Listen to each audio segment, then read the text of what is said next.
ఎవరి పొలంలో వాళ్ళు కాంపౌండ్ తవ్వుకోవాలి. వర్షాల మీద పూర్తిగా ఆధారపడలేం కదా. ఒక సీజన్లో వస్తే ఒక సీజన్లో రావు.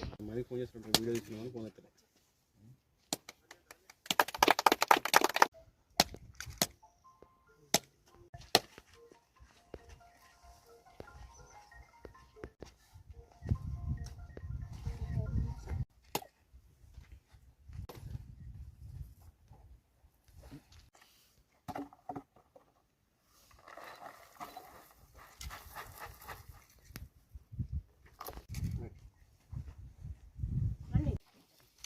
మేడం మేడం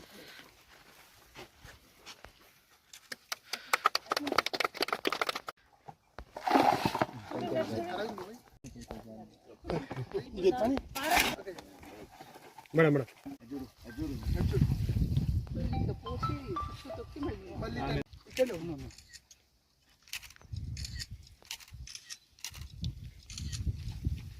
ఇంకా పెట్టుకోవాలి ఊర్లో రైతులు ఇంకెవరెవరు ఉన్నారో అందరికి కొంచెం చెప్పేసి పెటిషన్ ఏర్పాటు చేయండి. జిల్లా రైతులందరికీ కూడా నా విజ్ఞప్తి అండి.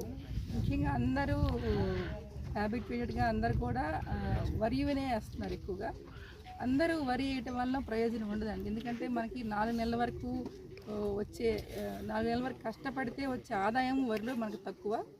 ఫుడ్ సెక్యూరిటీ కోసం వరి అవసరమే, కానీ అందరూ కూడా వరి మాత్రం సాగు చేయడం అనేది అంత ఉపయోగకరం కాదు రైతుల దృష్ట్యా కనుక ఆలోచిస్తే కనుక.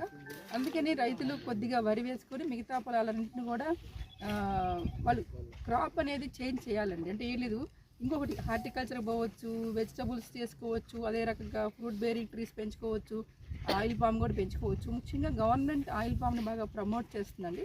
రైతుకి ఎకరానికి ఒక 50,000 రూపాయల వరకు రకరకాల ప్లాంట్ కాస్ట్ నుంచి సబ్సిడీ కానివ్వండి, డ్రిప్ కానివ్వండి, అలాగనే మెయింటెనెన్స్ కాస్ట్, ఇంకొకటి ఫామ్ పాండ్స్, ఇవన్నీ కూడా గవర్నమెంట్ నుంచి 50,000 రూపాయలు రైతుకి అందుతున్నాయి. కాబట్టి రైతులు ఒక 3 సంవత్సరాలు కంటిన్యూస్గా కనుక ఈ ఆయిల్ పామ్ సాగు చేసుకుంటూ 3 తర్వాత వాళ్ళు ఆదాయాన్ని పొందే అవకాశం ఉంది. మధ్యలో కూడా వాళ్ళు ఇంటర్ క్రాపింగ్ వేసుకొని వాళ్ళకి ఇష్టమైన ఇంటర్ క్రాపింగ్ అంటే ఏంటి, ఈ రూట్స్ దెబ్బతినకుండా ఇంటర్ క్రాపింగ్ చేసుకోవడానికి మనకి అవకాశం ఉంది.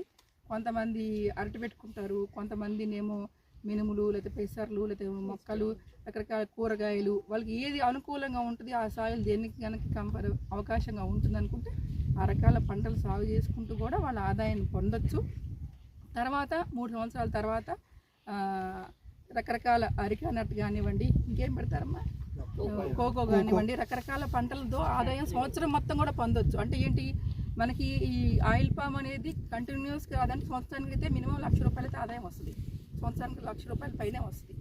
కానీ మళ్ళీ మధ్యలో కూడా ఆదాయాన్ని పొందాలి అంటే రకరకాల పంటల మధ్యలో కూడా సాగు చేసుకుంటూ ఇంటర్ క్రాపింగ్ చేసుకుంటూ వాళ్ళు మంచిగా అత్యధికంగా ఆదాయం పొందొచ్చు. పొందినప్పుడు తప్పకుండా రైతులకి వాళ్ళకు కూడా ఉద్యోగస్తులతో పాటు సమానమైన ఆదాయం లభించే అవకాశం ఉంది.